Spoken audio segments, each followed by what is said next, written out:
Welcome back to your channel. So reflection of light के इस series में हम लोग देखेंगे कॉनकेव मिरर के लिए रे डायग्राम।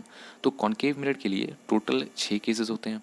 अब इन 6 केसेस को देखने के पहले हम लोग एक बार रे डायग्राम के रूल्स को क्विकली रिकॉल करते हैं। तो हमें मालूम है कि रे डायग्राम के टोटल 4 रूल्स होते हैं। तो जो पहला रूल है वो ये कहता है कि अगर इंसिडेंट रे पैरेलल हो प्रिंसिपल एक्सिस के, तो जो रिफ्लेक्टेड रे होगा वो फोकस से गुजरेगा। यानी अगर इंसिडेंट रे पैरेलल हुआ तो वो कहाँ से जाएगा? फोकस से। सेकंड है कि अगर इंसिडेंट रे फोकस से गुजर रहा हो तो रिफ्लेक्टेड रे क्या हो जाएगा? पैरेलल। यानी अगर इंसिडेंट रे अगर फोकस से आया तो रिफ्लेक्टेड रे कैसा हो जाएगा? कुछ इस तरीके से। तीसरा है कि अगर इंसिडेंट रे सी से जा रहा हो सेंटर ऑफ कर्वेचर से, तो वो क्या हो जाएगा? वो रिट्रैक्ट हो जाएगा, यानी अपने ही पाथ पे वो वापस लौट जाएगा, कुछ इस तरीके से। अगर इंसिडेंट रे ऐसे गया सी से, तो वो क्या होगा? अपने ही पाथ पे वो वापस लौट जाएगा। क्यों? क्योंकि ये जो रे है वो मिरर पे नॉर्मल पड़ रही होती है।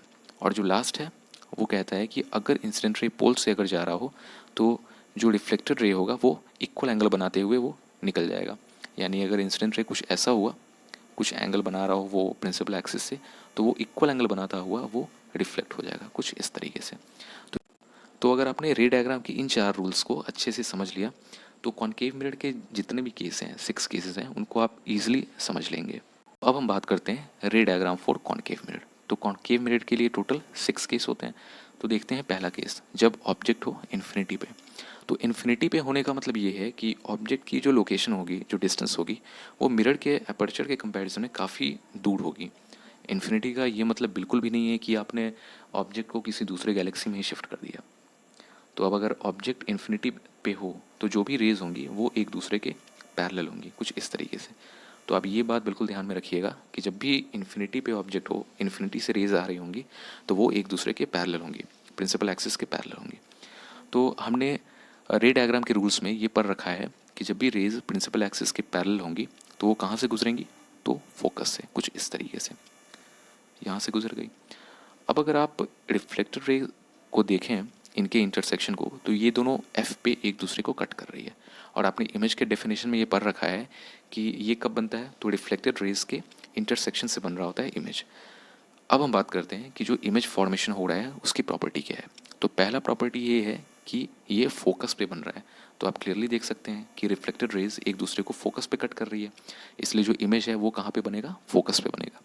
दूसरा है कि वो रियल इमेज बनेगा। तो रियल इमेज का डेफिनेशन क्या होता है कि अगर रिफ्लेक्टेड रेज एक दूसरे को रियल में कट कर रही हो, या मिरर के अगर सामने इमेज का फॉर्मेशन हो रहा हो, तो वो रियल होगा। और आप देख सकते हैं कि रिफ्लेक्टेड रेज एक दूसरे को रियल में कट भी कर रही हैं और ये मिरर के सामने भी हो रहा है। तो जो इमेज होगा वो क्या होगा? रियल होगा। अगला है कि ये हाईली डिमिनिश्ड होगा। डिमिनिश्ड का मतलब ये होता है कि काफ़ी छोटा होगा एज़ कम्पेयर टू ऑब्जेक्ट। तो अगर आप देखें तो यहाँ पे जो रिफ्लेक्टेड रेज है वो एक दूसरे को एक पॉइंट पे कट कर रही है। तो जो इमेज का साइज़ है वो बिल्कुल पॉइंट साइज़ है, मतलब काफ़ी छोटा है। तो इसलिए कहा गया है कि जो इमेज का हाइट होगा या साइज़ होगा वो क्या होगा? हाईली डिमिनिश्ड होगा, काफ़ी छोटा होगा। अब हम देखते हैं सेकंड केस, जब ऑब्जेक्ट इन्फिनिटी और सेंटर ऑफ कर्वेचर के बीच में हो। तो इन्फिनिटी तो कुछ इस तरफ होगी और सेंटर ऑफ कर्वेचर यहाँ पे है। तो लेट्स से कि ऑब्जेक्ट को हमने यहाँ पे प्लेस कर दिया। अब इमेज को ऑब्टेन करने के लिए हमें मिनिमम 2 रेज को यहाँ से निकालना पड़ेगा। तो मान लेते हैं जो पहली रे है वो प्रिंसिपल एक्सिस के पैरेलल है। तो अगर रे प्रिंसिपल एक्सिस के पैरेलल हो तो वो कहाँ से गुजरेगी? तो फोकस से गुजरेगी, कुछ इस तरीके से। ओके। अब आपके पास टोटल 3 पॉसिबिलिटी है रेज को निकालने की। आप अगर चाहें तो सी से भी निकाल सकते हैं, एफ से भी इंसिडेंट करा सकते हैं, या पी से भी इंसिडेंट करा सकते हैं, ये आपकी मर्ज़ी।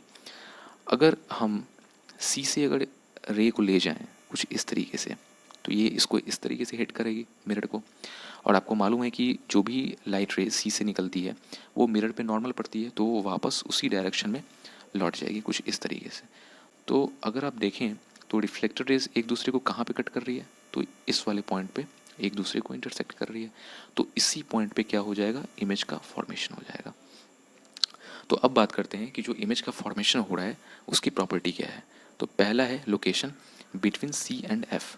तो आप देख सकते हैं कि ये सी है, ये एफ है, और ऑब्जेक्ट का इमेज कहाँ पे बन रहा है? तो ये सी और एफ के बीच में बन रहा है। जो सेकंड प्रॉपर्टी है वो है ये कि ये इमेज रियल होगा और इन्वर्टेड होगा। रियल इसलिए हो रहा है क्योंकि यहाँ पे जो भी रिफ्लेक्टेड रेज है उनका एक्चुअल इंटरसेक्शन हो रहा है, या फिर आप कह सकते हैं कि ये मिरर के सामने बन रहा है, इसलिए जो इमेज है वो रियल है। इन्वर्टेड है मतलब ये उल्टा है, आप क्लियरली देख सकते हैं कि ये जो इमेज है वो उल्टा है।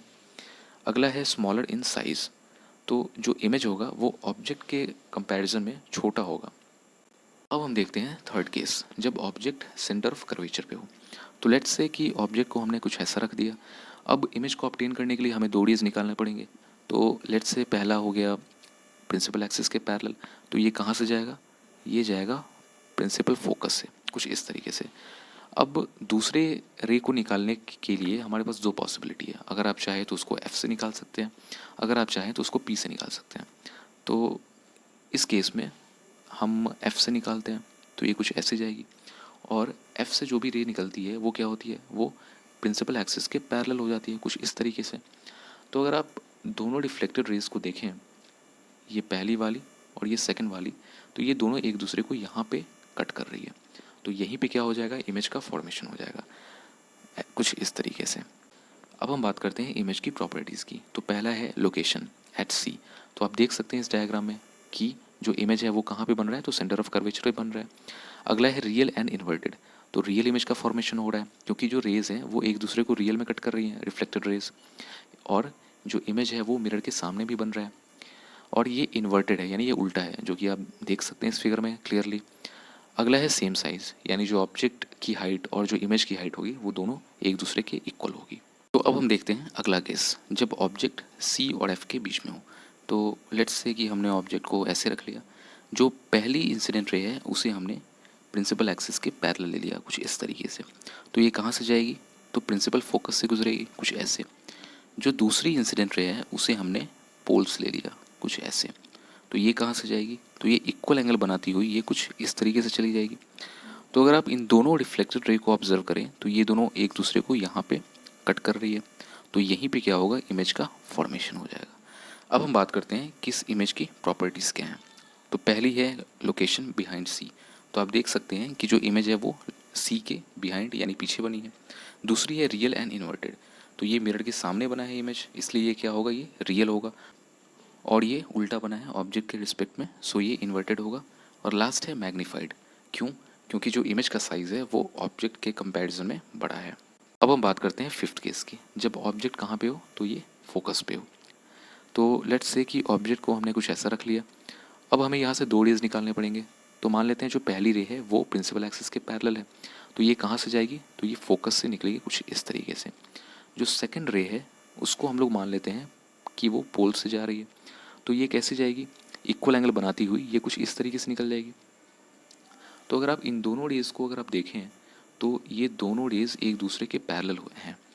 तो ये दोनों कहाँ पे कट करेगी, तो ये पैरेलल है तो ये इस तरफ कहीं भी एक्चुअली कट नहीं करेंगी। तो आप इसको थ्योरेटिकली ऐसा कह सकते हैं कि ये दोनों इन्फिनिटी पे कट करेगी। तो अब हम बात करते हैं कि इस इमेज की प्रॉपर्टी क्या होगी। तो पहला है लोकेशन एट इन्फिनिटी, ये दोनों रेज एक्चुअल में कट करेंगी नहीं, लेकिन थ्योरेटिकली आप कह सकते हैं कि ये दोनों इन्फिनिटी पे एक दूसरे को कट करेंगे। अगला है रियल एंड इन्वर्टेड, तो रियल क्यों होगा, क्योंकि जो भी इंटरसेक्शन होगा जिसको हम लोग थ्योरेटिकली बोल रहे हैं कि ये इन्फिनिटी पे होगा, वो क्या होगा, रियल होगा। ये मिरर के सामने हो रहा है इंटरसेक्शन, इसलिए जो इमेज होगा वो कैसा होगा, रियल होगा, और ये इन्वर्टेड होगा क्योंकि ये कुछ इस तरीके से बन रहा है। अगला है हाईली मैग्नीफाइड, अब अगर ये दोनों रेज इन्फिनिटी पे एक दूसरे को कट करेंगी तो जो इमेज का हाइट होगा वो क्या होगा, काफ़ी ज़्यादा हो जाएगा। तो इसलिए हम कह सकते हैं कि ये जो इमेज है वो क्या होगा, हाईली मैग्नीफाइड होगा। तो अब हम बात करते हैं लास्ट केस की, जब ऑब्जेक्ट फोकस और पोल के बीच में हो, कुछ ऐसे।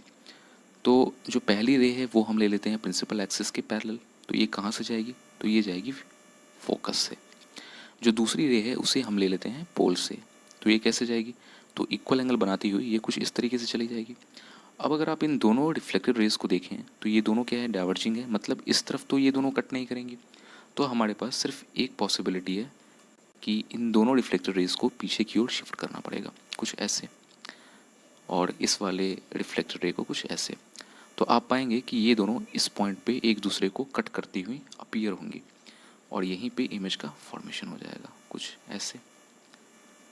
अब हम बात करते हैं कि ये जो इमेज फॉर्म हुआ है इसकी प्रॉपर्टीज़ क्या है। तो पहला है लोकेशन बिहाइंड द मिरर, तो आप देख सकते हैं कि जो इमेज है वो कहाँ पे है, तो मिरर के पीछे फॉर्म हो रहा है।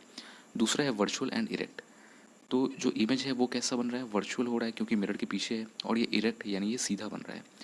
गौर करने वाली बात ये है कि पूरे कॉन्केव मिरर के केसेस में सिर्फ यही एक ऐसा केस है जहाँ पे वर्चुअल और इरेक्ट इमेज का फॉर्मेशन हुआ है। बाकी सारे केसेस में सिर्फ रियल और इन्वर्टेड इमेज का फॉर्मेशन हुआ है। और लास्ट है मैग्नीफाइड, यानी जो इमेज का हाइट होगा वो ऑब्जेक्ट के हाइट से ज़्यादा होगा। तो ये था कॉन्केव मिरर के सारे केसेस। इसके बाद के वीडियोस आपको प्लेलिस्ट में मिल जाएंगे। अगर आपको ये वीडियो पसंद आया तो आप लाइक करें, अपने फ्रेंड्स के साथ शेयर करें और इस चैनल को ज़रूर सब्सक्राइब कर लें। अगर आपको इस टॉपिक में कहीं पे कोई डाउट या कन्फ्यूजन हो तो उसे आप कमेंट सेक्शन में ज़रूर डालें। And all the best.